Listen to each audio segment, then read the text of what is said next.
You were listening to episode number 82 of the Everything Ham Radio podcast. Today we're going to be talking about amateur satellites, the ISS, and so much more with Gabreil Zeifman, November Juliet 7 Hotel, so stick around.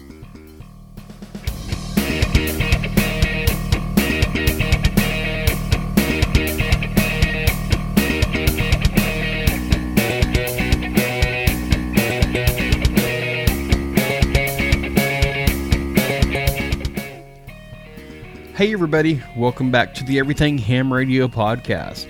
My name is Curtis, my call sign is Kilo 5 Charlie Lima Mike, and I am your host of this podcast. Today we're talking about basically everything amateur radio-wise in outer space. We're talking about some amateur satellites, we're talking about the ISS, maybe a couple other things that have to do with the outer space world of amateur radio. We're talking with Gabreil Zeifman, November Juliet 7 Hotel. If you pay attention to the ARRL newsfeed, you might recognize the name or you might recognize the call sign. He recently was published in the ARRL, or had a story about himself in the ARRL, where he received a award in a short amount of time using amateur satellite. We're going to learn more about it during the interview, so I'm not going to give it away.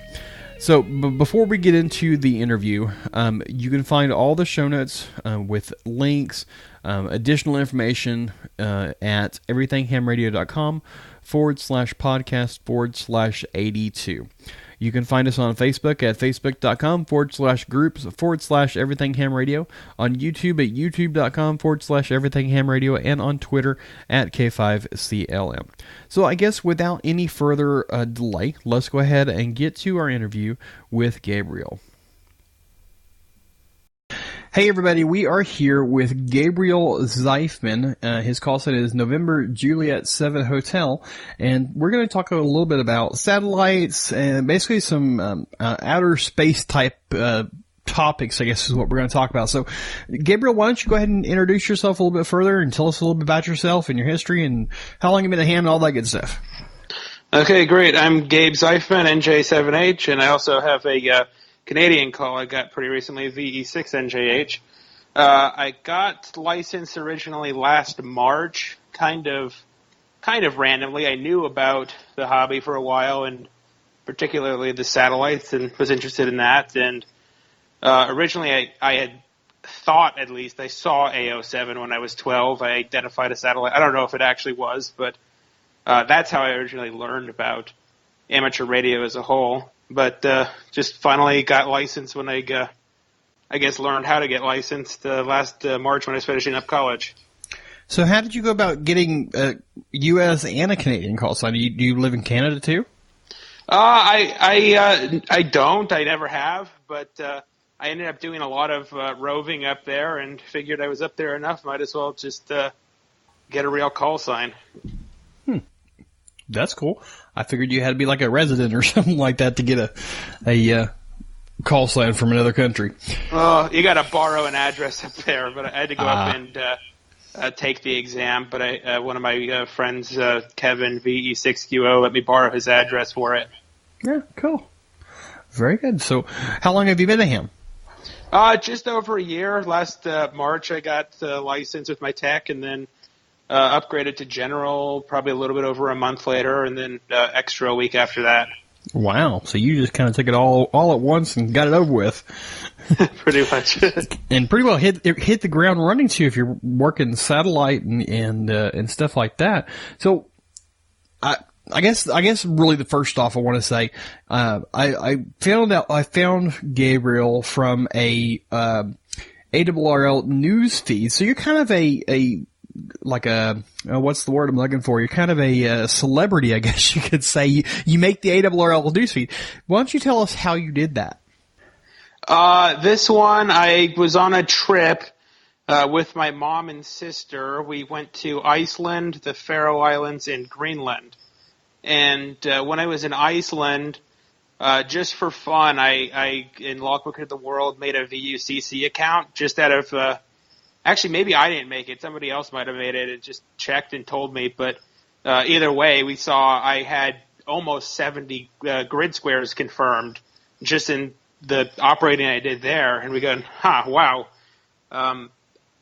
Greenland is an even better location for VUCC purposes. I wonder if I can get a VUCC award in the 4 days I'm going to be here.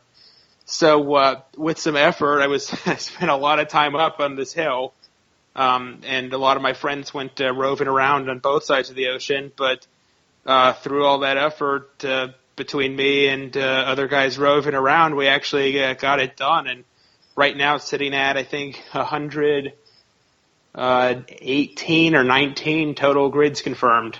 Wow. So for those of us who don't know what the VUCC Award is, why don't you tell us a little bit about it? Yeah, the VUCC Award is it's a VHF-UHF Century Club. So basically, VHF ops really chase maiden head grid squares, which are 1 by 2 degree latitude and longitude. So every place is in its own grid square. Right now I'm in Oklahoma City, which is Echo Mike 1-5. So every place has its own grid square. At like in the middle of the U.S., they're about 70 miles by 100 miles approximately. So every place has one of these, and the goal is to make contact with as many as you can. And to get a satellite or a 2-meter VUCC, you need to make contact with 100 of them. And then for some of the UHF and SHF awards, you need the requirement's lower, and they'll be called like a half century or a quarter century. And they go all the way down to a laser, which only requires 5, but that's about all you could make contact with on there. Now, is that like you have to make 100 contacts from one grid square to other grid squares, or? I think the requirement is within 100 kilometers of a fixed position. So I can't just go to every grid and, bust out an HT and get the 2-meter VUCC. It has to be from a relatively fixed position. So do you have to have 100 different grid squares to get the VUCC awards? That's the standard. For some of the more exotic ones, it reduces, and there's some other various requirements for those, but for satellite, it's 100. Well, let's talk about satellite here just a little bit. How did you get started in satellite? Like I was saying, I first saw, at least thought I don't know. I mean, people told me it might not have been possible, but who knows? I thought I saw A07 and back when I was 12, so I read up on that. And that's how I learned that there were amateur satellites. And then when I started college in 2012, I learned a little bit more about the FM. I kind of dug out what I had remembered when I was younger and thought I want to try to do this. So I bought an Aero antenna and just a Baofeng and just listened to a few SO50 passes. But I didn't really know how to get licensed at the time, and I was pretty busy with school. But finally, my senior year, I went ahead and got licensed and pretty much jumped right back into the satellites and started making some contact. So what's the farthest that you've talked to on satellite? The best contact I've ever done was on A07 with a guy in Spain, EA4CYQ, and that was 7,774 kilometers from Oklahoma. Wow. And it's really technically a whole lot further than that because your signal had to go all the way up to the satellite and all the way back down. Yeah, I mean, that's basically at the horizon for both of us. I think on that particular satellite, since we only have low Earth satellites right now, I think the maximum theoretical published is 7,810 kilometers, so it's pretty close to that. Although, I mean, there are guys that have done further than that working below the horizon. But I was pretty satisfied with that from here in Oklahoma. Yeah. That's a major contact, especially for VHF. Was that just on, 50 watts, 5 watts? That was with 5 watts. I use 2 8/17s in an Aero. Wow. So you use a Yagi antenna then, I'm assuming? Yep. Yeah, it's just cross, so it does 70 centimeters and 2 meters, and pretty much perfect for satellite work. It's really what it's designed for. I just hold it so you can adjust the polarity real easy. And, that's really what it's for. A lot of the guys love that antenna. Wow. That is cool. So, was that also your most memorable contact, or do you have a memorable one that's more so than that? That definitely was one of them. There's a couple just different kind of contacts. Another really cool one, I thought. Back last year, I did a lot of the National Parks in the Air activations, and I was out in this park in New Mexico, and my buddy Patrick WD9EWK was also at a park in Arizona, and we made a contact through the ISS, through the digipeater on there, and that was also my first digital contact, so I thought that was a pretty neat one too. Wow. So I guess there's all kinds of things up there. We're going to talk about that a little bit later, but so I asked you the longest one. What's your shortest one? Standing next to a guy, 2 feet. Through a satellite, of course. But so that's really funny. I was, probably the most memorable short distance ones would be standing on a grid line in Arizona with Mike AI6GS, and we were just goofing around and made a contact with each other. And another one, I was up on a mountain with Dave, who I talked about earlier, and the satellite was pretty much below the horizon. So the satellite was about 4,500 or so, 4,000 something kilometers away, and we grabbed a quick contact with each other. So it's just funny to do that. Wow. It just amazes me making contact with a satellite that's that far away on such low power. It's amazing. And then we struggle making, hand-to-hand or, HT to HT contact for more than, 5 miles or so here locally. It baffles me. It just kind of blows my mind. Yeah. Yeah, it's a cool thing. There's all sorts of different kind of satellites, and, each one has its quirks about it. Some of them are easier to work than others, but, you can work satellites with very minimal power. Well, that's cool.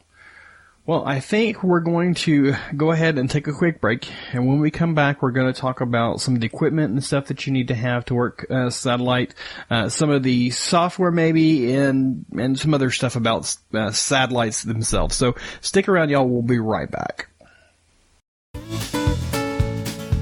Do you have an old-fashioned voltage or amp meter hooked to your station? Are you looking to find something that has more bells and whistles? Check out the West Mountain Radio Power Check. The Power Check has 8 display modes, including voltage, current flow in either direction, wattage, and amp hours, and will measure from 0 to 60 volts with 40 amps continuous load. It is accurate to within 10 millivolts and 10 milliamps. It has a backlit graphics LCD that will display data in digital, analog, and bar graph formats. You can even monitor your battery backup with a programmable gas gauge. The non-volatile memory stores more than 100,000 data points without power. That's nearly 2.5 months worth of data at 1 point per minute. It has a USB computer interface for configuration and data download, and you can program it to sound an alarm for overcurrent, over and under voltage, and amp hours.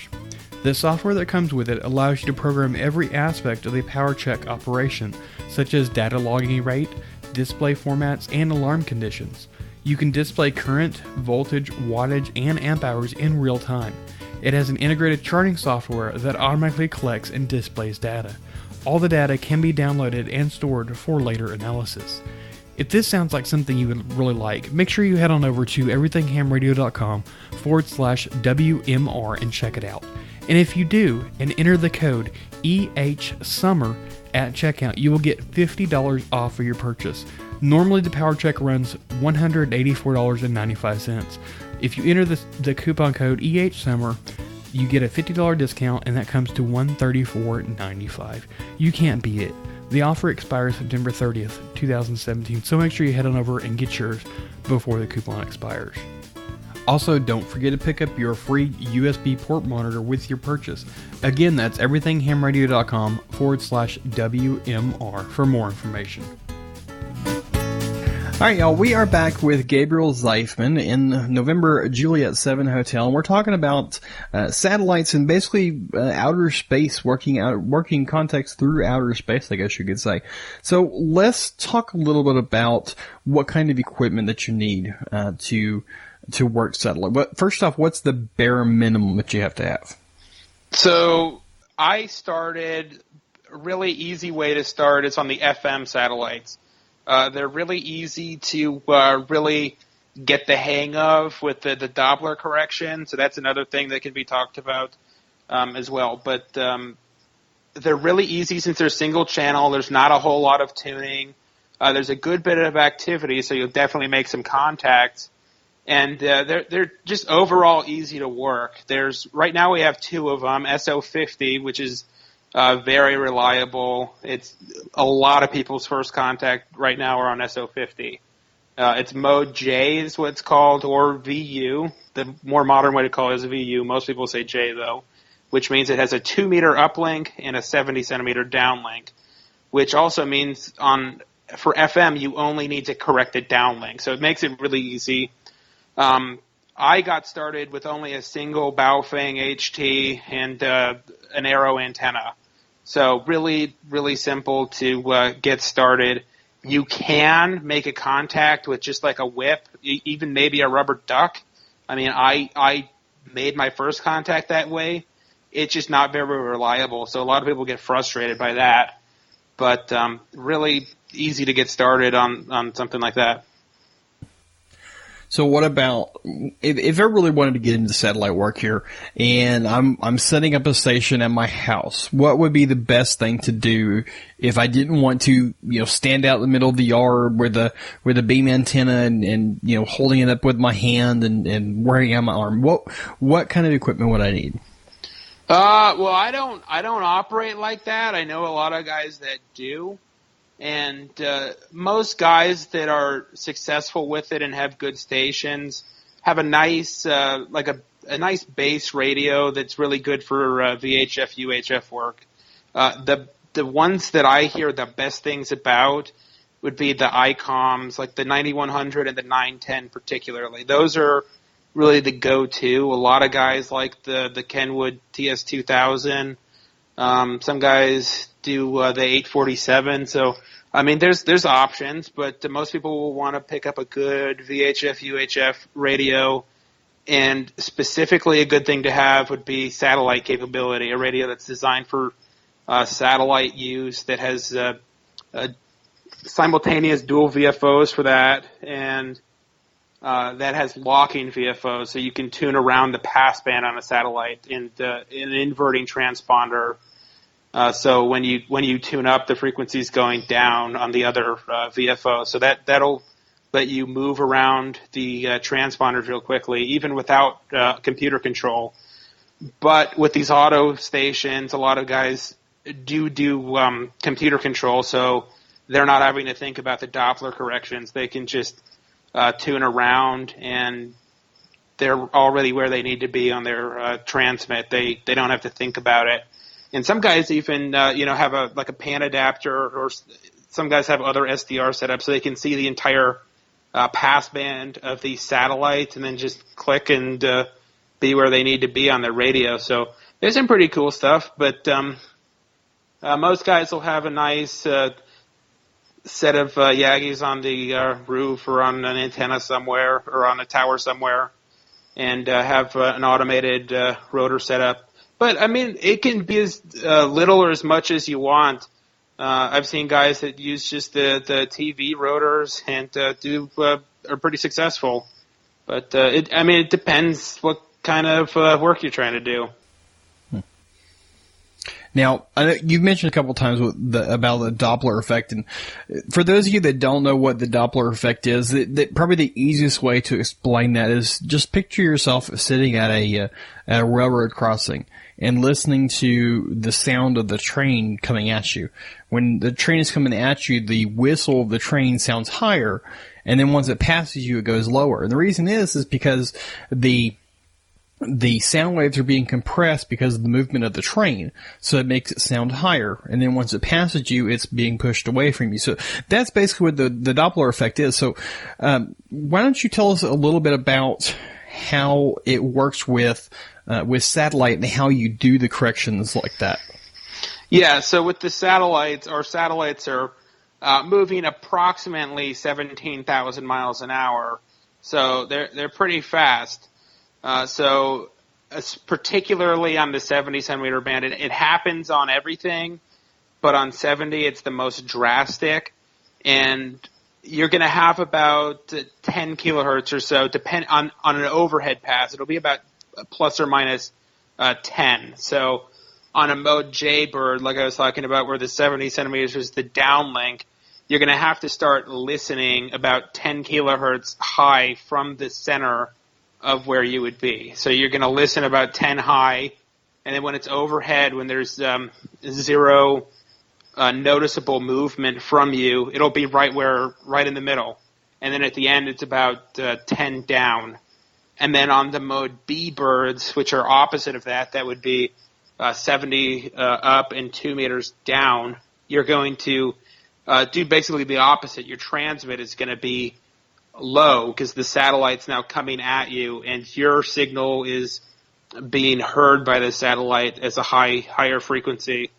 So you're going to transmit low and then end up going high. And then to be precise, you can move the 2 meter side also. That's what the computer control would do, is you're going to end up moving both. But for most manual ops, that little bit of drift, it'll end up being about plus or minus 2 to 3 on a really high, fast pass. So it's not as big a deal as the 70 side. So a lot of people just pretty much set the 2 meter side and forget it, leave it fixed.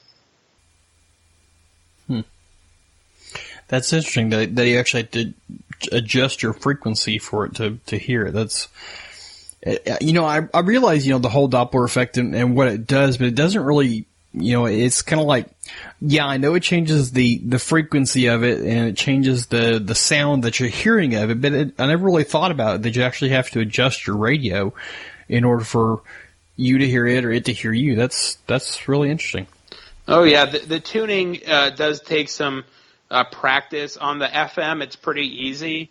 Like on SO50, like I was saying, you don't really have to worry about your transmit because the signal is so wide that it picks it up without any problem. But the downlink you will have to tune there. But on the single sideband, the transponder, the inverting linear transponder satellites, it is a crucial thing to be able to tune properly because they are such a small signal. So you'll be tuning continuously while you're talking. So it takes some practice, but it's not too hard. And then for the guys that are using automatic control, it's pretty much seamless. So I'm always reading about new satellites that are going up, these little CubeSats and stuff, and how many satellites, or how many amateur radio satellites do we have in the air right now? Do you know? Well, it depends on how you define that. So as far as transponders that you can go ahead and just make contacts through, it's a little bit over a dozen. I think there's around 18 or so that are working. And I mean, that also depends how you define that, because there are some that have limited schedules that are only on part-time, and there's one or two that are very just unreliable. They show up, maybe they'll work a day randomly every couple weeks or months. But there's two continuously available, like very reliable FM satellites. And then as far as linear transponders, there's a number more. And then there's also two things we can use for packet. The International Space Station has a packet digipeater, and then NO84 has a packet digipeater that's on part-time, and it has a PSK31 transponder on board as well. And then on the other hand, there are I think it's over 100 now. There might be a couple, I don't know about a couple hundred, but There are a ton of satellites using the amateur bands, particularly 70 right now for science projects that are sometimes go up on their own launches. A lot of them are released from the ISS. They get sent up on resupply missions, and they actually have a CubeSat deployer on the space station where the most simple way to put it, they almost throw it out the window. It's kind of neat how they do it. Yeah, I guess that would work. I'm sure, they going so many thousands of miles an hour. I'm sure it'd probably be okay. Let's just throw it out the window and they'll. Yeah, yeah, it's pretty cool. So they do those a lot. A lot of them we can't use. We can usually pick up the telemetry, and a lot of the organizations that run these CubeSats do appreciate that, people receiving and forwarding telemetry from the satellite. So they almost have close to worldwide ground networks, so they can get telemetry from these satellites constantly. And what kind of telemetry does it send? It's going to depend on the satellite. So there can be, observations from whatever experiments they have on board the satellites, but also just like health of the satellite, so temperatures, battery voltages, what equipment's working, the health of the battery, the power and health of solar panels on board, things like that. That's neat. So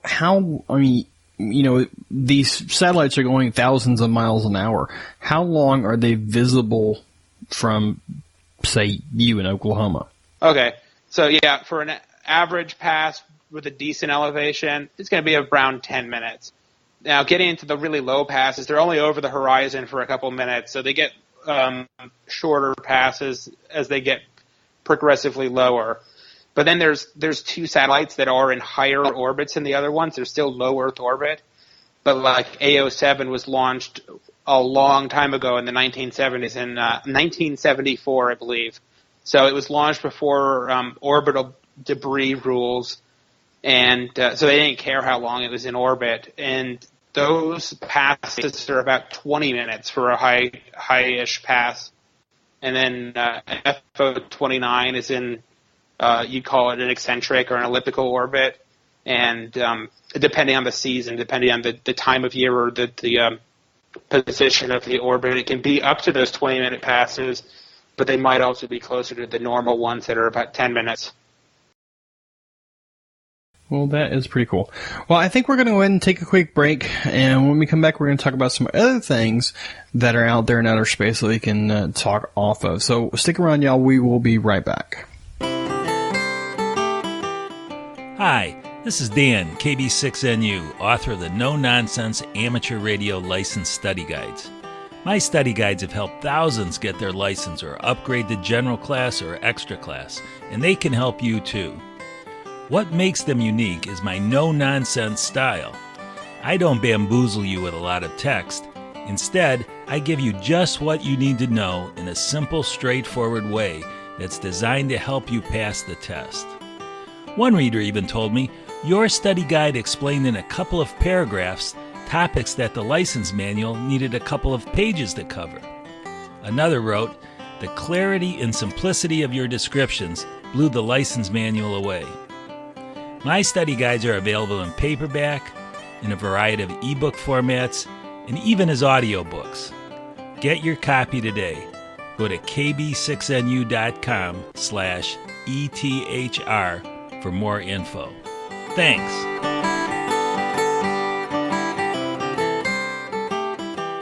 All right, y'all, we are back, and we are talking with Gabreil Zeifman, November Juliet 7 Hotel. We're talking about all things outer space, I guess you could say.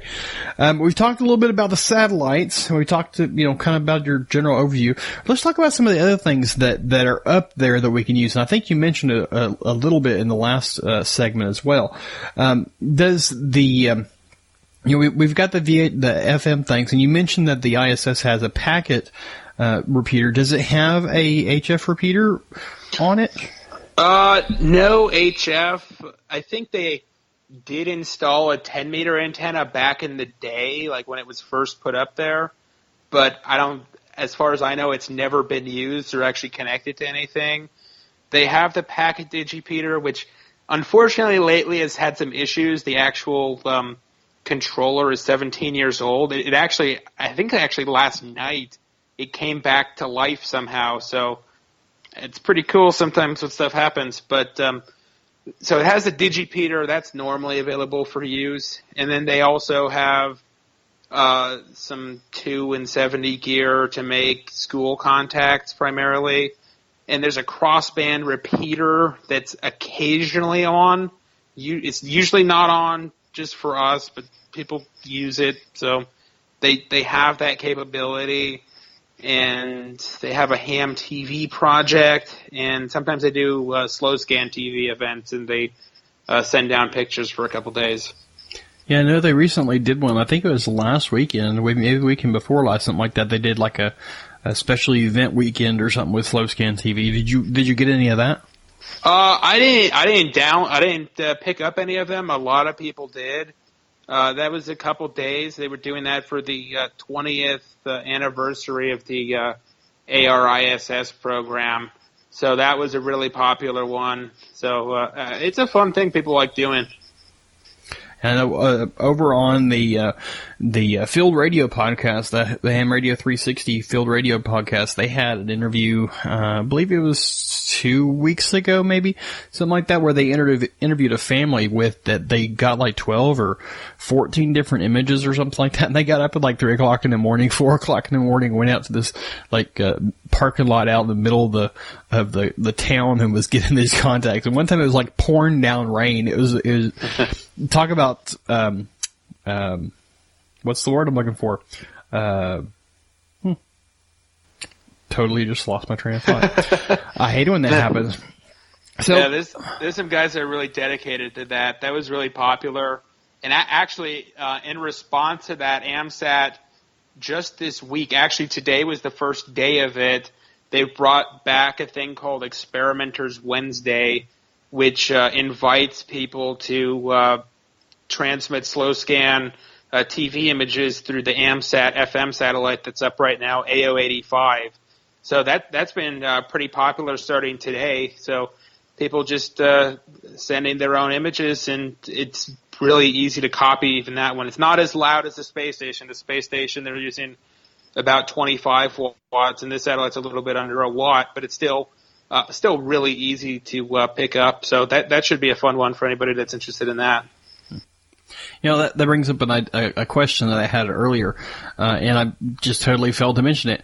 What kind of power output do you have to have in order to make contacts with this? I know you mentioned you had a bow thing. I'm assuming 5 watts or so, but what's the lowest power that you've ever done? Yeah, so an average would be about 5. 5 is good. When I've been just experimenting, just having fun, I use the radios I use are Yaesu 817s. I use 2 of those for my go-to for linear work, and then I have a Kenwood HT, a THD72A that does packet as well. So on FM, the lowest I've done and the lowest that radio will do is 50 milliwatts, and I've made a number of contacts with 50 milliwatts on there. Seriously? Yeah, just with the handheld arrow, and it actually works great above about 10 degrees elevation or so. I think I've gone down to 8 with that. So it's really surprising, but it works that low. But an average, what most people use is 5. That's not too much. Same with the linear. The lowest my radios do is 500 milliwatts, and that. I've made some great contacts with that, even on AO7, which is often considered a tricky one. But, average, most people are going to use about 5. That's a good number. That'll get you in everything most of the time. The most difficult thing to overcome is guys that are using too much power that end up engaging the AGC so much that the QRP signals get suppressed. So that's our biggest thing that we have to contend with, but you do not need much power to work satellites. Talk about the ultimate QRP experience there, y'all. Yeah, the most important thing there is to be able to hear. That's the issue people have. So you want to focus on your receive. FCC rules say that we're supposed to use the least amount of power possible to make a contact. And, very few people really pay attention to that rule because, you see a lot. I mean, even, I'm guilty of this myself. My hand is raised in the air here. I know y'all can't see it, but my hand is raised in the air. My radio in my car stays on 50 watts all the time. Very seldom does it change. But in my defense, the closest repeater to me is like 15 miles away, 12 miles away, something like that. And it just only gets further when I go to work. So I have a little bit of a distance to go, but still, I could probably drop it down to 5 watts or, 10 watts or something like that. But, I learned this also back a few episodes ago when we were talking about PSK31. And he said that you don't want to use any more than like 30, 35 watts or something like that on HF. And, it really baffles me that you can talk so far on such a small amount of power. Even just the QRP rigs, talking HF on 5 watts or less. It baffles me how it works. But 50 milliwatts, that just absolutely blows my mind. Wow. Yeah, it's pretty amazing what we can do. But the excess of power thing is definitely particularly disruptive on the satellites, just because the transponder output is a shared resource. So when you get a guy that's just using a ton of power, it just makes it really difficult for everybody else. So if everybody uses a modest, reasonable amount of power, then everybody can have a lot of fun really easily. But there's really no need to. A lot of people do to try to compensate for not hearing well, which is unfortunate. But you don't need much to get in. It's a really cool, a lot of fun. Well, and I can totally understand that. Thinking standard VHF, UHF, FM operations here on the ground, if I can't hear a repeater very well, chances are it's probably not going to hear me any better, and probably even worse than that. So I'm going to crank up my power if I can, right? So, that's, it's logical thinking. But I guess satellites really aren't like that, because they can see you a whole lot better than you can see them. Yeah, they can hear astonishingly well. And we find that a lot of times we can hear guys that can't hear us. And, it's kind of sad sometimes, but there are guys that are notorious, but a lot of guys that are just getting new and they figure it out. But definitely the most important thing with satellites is to be able to hear well. You don't need much power. One thing that's highly recommended that most people do is full duplex. So you want to hear yourself on the downlink. So you're always listening to yourself to know that you're getting in and you're listening in the right spot. So when some of these guys can't hear themselves, they up their power to increase the power in the downlink. So they don't think they're using too much, but for the guys that can actually hear, you go, oh my God, that guy's using so much power. Everybody else's signal drops just because the transponder's reacting to being overloaded by one really strong signal or a few. So it can be very disruptive, but overall, if everybody plays nice, they work great. They're great. So we talked a little bit about the ISS here a little bit ago. Other than the packet and the repeater, I know you can talk to astronauts and stuff like that. Can anybody do that, or is that just like a school thing? You have to go through NASA. Do you know how that works? So, yes and no. Anybody can if somebody gets on. And unfortunately, in the last few years, nobody really gets on. It was more popular back before they had internet and good windows up there. So now a lot of the free time the astronauts spend like taking pictures they have a really cool, I don't remember what they call it, but these windows below that they can see the Earth, and it's really cool. And then they also have internet. You see astronauts are binge watching Netflix and stuff on their time off. So there hasn't been as much interest in the ham radio. The guy that was really famous for it, and I think he's supposed to be going up in the next year or two again, was I think Colonel Doug Wheelock, and he made a lot of contacts. And from what I've heard, he went to Hamvention the last 2 years, and from what I understand, he's planning on making more contacts next time he goes up. So he did random contacts. He would just get on when they'd pass over, and a lot of people enjoyed that. But nobody's really gotten on randomly in the last few years, except for I think during one of the SSTV events, one of the Russian cosmonauts said hello or something. I don't know if anybody got a contact with them, but random contacts are possible. Just I wouldn't expect it. It's very, very rare right now. But there are contacts regularly, like every few days, usually a few a week with schools that are scheduled. And that's a neat program as well. I can just imagine asking an astronaut, so what did you do on your time off when you were up on the ISS? Oh, I binge watched Netflix. Yeah. Yeah, it's kind of funny. Yeah. That beautiful sky. Of course, I'm sure that beautiful skyline would probably get old really fast. But still. Yeah. Going all that time and going that fast around the Earth and you're watching Netflix. All right, I guess so.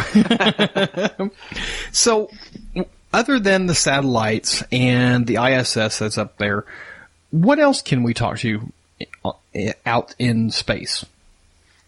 Definitely the biggest thing I would say comes to mind would be EME, Earth, Moon, Earth, bouncing off the moon. So that's pretty popular. I haven't had an opportunity to do that yet. It's something I'd like to do someday. Some guys kind of jokingly call it Oscar 1, and Oscar is what we call the amateur radio satellites. Stands for orbiting satellite carrying amateur radio. So Oscar 1 is kind of a joke. Another one that I don't think any contacts have been made this way yet, but AMSAT DL, the German component of AMSAT, the German AMSAT organization, they acquired a radio telescope, a big radio telescope, and they've actually bounced signals off of Venus. So that's really far. Wow. Yeah, I don't think there's been any contacts, but I know they were able to transmit and receive their signal several minutes later, bounce off of Venus. So maybe something cool for the future. I don't know if an average station is going to be able to do that, but. No, wait a minute. Did you just say several minutes later? Yeah. Yeah, I think it's a few minute path. Wow. I think the sun is about 8 minutes or so one way, 8 or 9 minutes. True. That is true. And radio waves do travel at the speed of light, so. Yeah. So I guess a few minutes there. The future of space radio.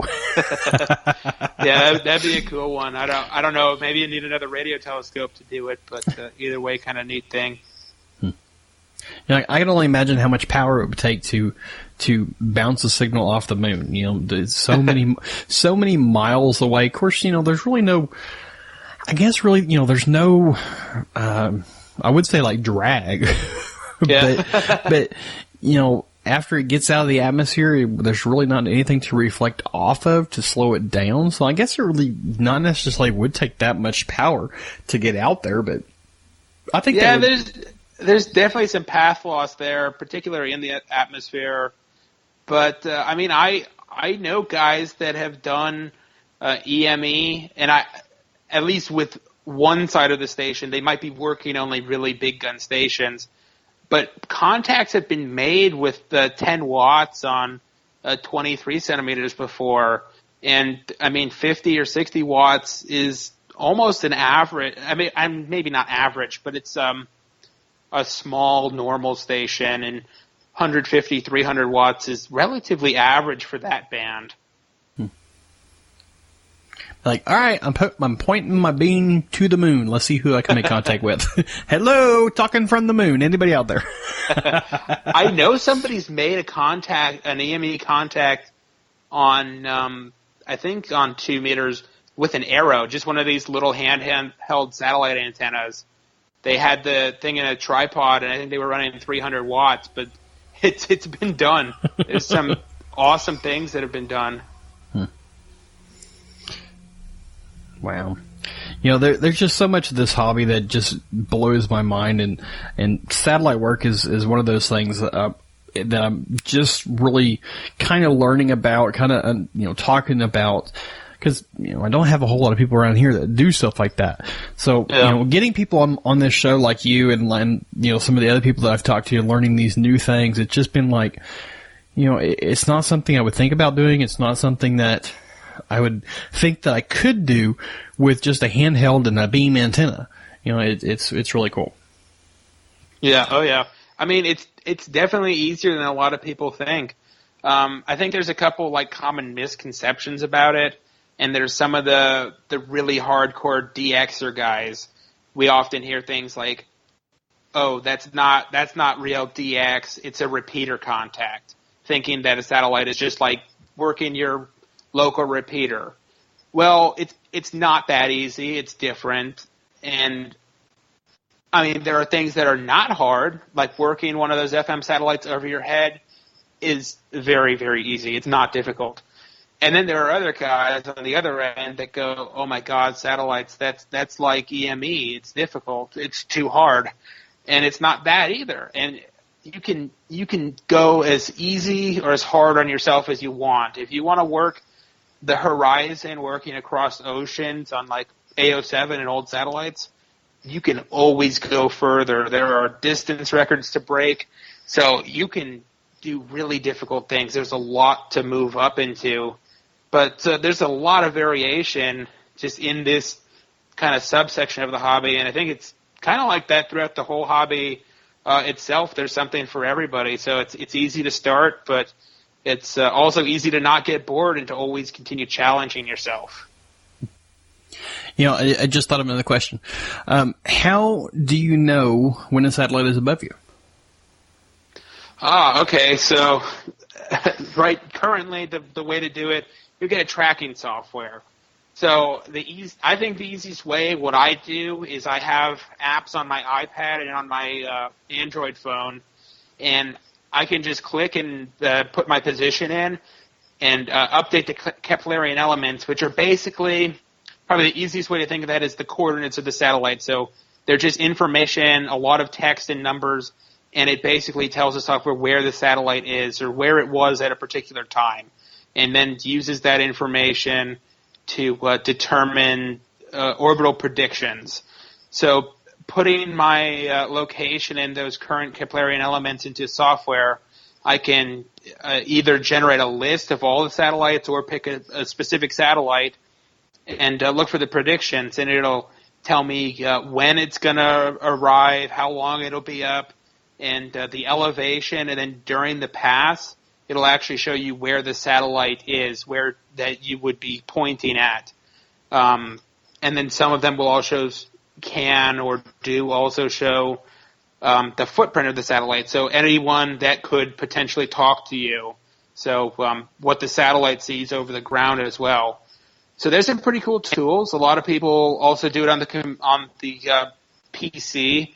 I have two softwares I use on my computer. The most popular prediction software would be SatPC32, which you can get through AmSat. They can get you a code, and that has a lot of functionality in it. Great for auto-controlling radios as well. You can do the cat control with that, and it'll correct for the Doppler. So you have to set that up. And then it'll also do predictions for two observers. So when I'm trying to make really long-distance skeds, like a guy in France and F4 DXV and we're trying to make an ultra-long-distance contact, and we can look up the windows. It'll tell us months in advance when we have mutual windows of only seconds. But you can list all the satellites. Another software I use is called Orbitron. I like that. I can put all the satellites in and customize my Keplerian elements, get rid of satellites I don't want, and add other ones that I do want. And you can really customize these things to show everything you want, where you want. And pretty much just tell you everything about the paths you need to work at, and sometimes more. Well, I don't think of any other questions that I might have. Is there anything that you can think of that we haven't mentioned about satellite work? I think that's probably a good overview. Definitely a good place to look for anybody interested to getting started would be the AMSAT website, amsat.org, AMSAT North America there. And there's a lot of information for beginners. It's a great organization I'm a member of, and they are really at the forefront of this stuff, putting new satellites into orbit and supporting other projects that are putting transponders and sometimes even satellites that don't have transponders, but they are really what's keeping us in space. But they have great information for beginners. If you're at all interested in getting started, go look at there. And you can find guides and really make it easy to get on. And they also have a status page that'll show you what mode specific satellites are in. So it'll show you, say you're curious, is the space station in packet mode? You can go look at there and see that somebody reported that the packet digipeater was on. So, you have an idea if the satellite's going to be working when you're trying to make a contact or what mode it's going to be in. So they have a lot of great resources on there. So. Okay. All right, well, we will have links of all the links that we've talked about in today's episode. I'll try and get them put in the show notes of today. So, Gabriel, thank you very much for coming on and talking to us about satellites and other outer space communication modes. And I guess we'll talk to you on the flip side. Yeah, no problem. Thanks for having me. It was fun to be here. All right, and congratulations on your VUCC Award. Thanks. Yeah, that was a lot of fun. All right, bud. 73. Okay, 73. See you later. All right, y'all. Well, that pretty much wraps it up with Gabriel. Gabriel, thank you very much for coming on and talking to us about the world of amateur satellites and the ISS and the couple other things we talked about. You can find the show notes for today's episode at everythinghamradio.com/podcast/82. I want to thank everybody that has shared my podcast with your friends.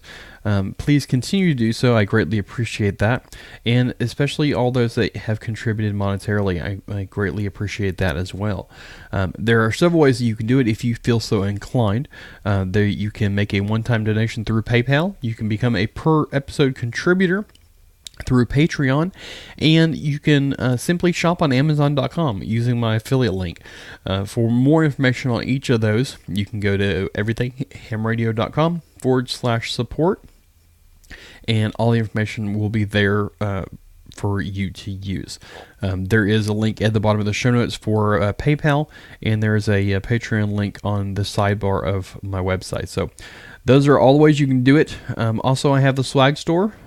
Can't forget about that. I have some coffee mugs, some mouse pads, some coasters, and a couple other things in there as well right now.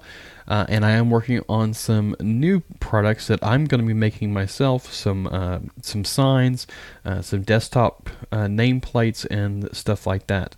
So make sure you listen to the future podcast episodes for the announcement on when those will be available. I am trying to finish up the ones that I was working on last week.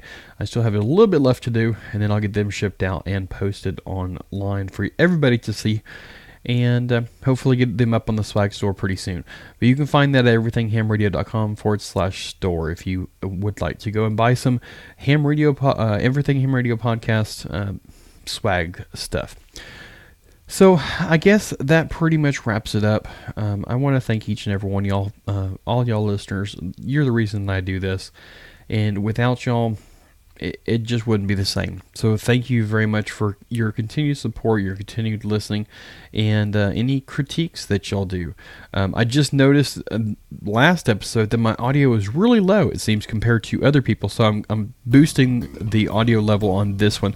Hopefully it's going to be better, and it won't be as quiet. You won't have to crank up your radio, because I had to crank mine up to max to listen to my last podcast. I don't know what it is, but hopefully I got this fixed.